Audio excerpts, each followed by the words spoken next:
আমার নাম মোহাম্মদ শফিকুল ইসলাম। সব কি করেন আপনি? আমি এখানেই চতুর্থ শ্রেণীর একটা কর্মচারী। চতুর্থ শ্রেণীর একটি কর্মচারী। নামাজ পড়েন তো ইনশাআল্লাহ?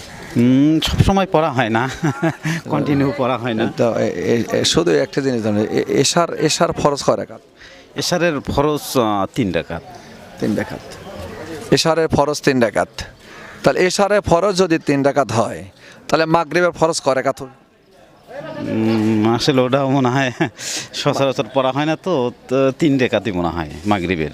মাগরিবও 3, তাহলে এশারও 3, মাগরিবও 3। ফজরের নামাজটা বলেন, ফজরের ফরজ কয় রাকাত? ফজরের 2 রাকাত ফরজ, 2 রাকাত সুন্নত। আচ্ছা, ফজরের কথাটা আপনি সঠিকভাবে বলতে পারছেন, জন্য ধন্যবাদ। যে আমাদের জানতে হবে মাগরিবের নামাজ ফরজ 3 রাকাত ফরজ, এবং এশার ফরজ নামাজ 4 রাকাত।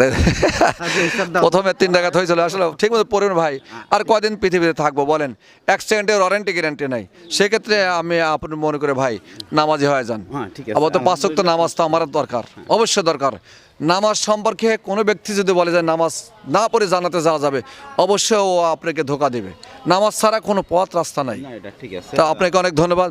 আরেকটি জিনিস আপনার কাছে জানতে চাইছে, সবচেয়ে মুসলমানের দামি একটা কলেমা আছে, যে কলেমা পড়লে মন পরিপূর্ণ হয়ে যায়, জান্নাত পাওয়ার আশা করা যায়, সেই কলেমাটা কি? কলেমা তৈয়ব। বলেন।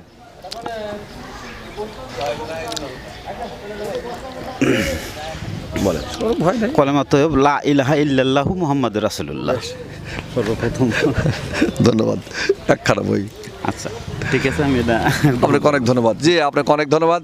আমাদের চ্যানেলের পক্ষ থেকে অনেক ধন্যবাদ। আপনি এর ভিতরে অনেক কিছু আছে, জানতে পারবেন ইনশাল্লাহ।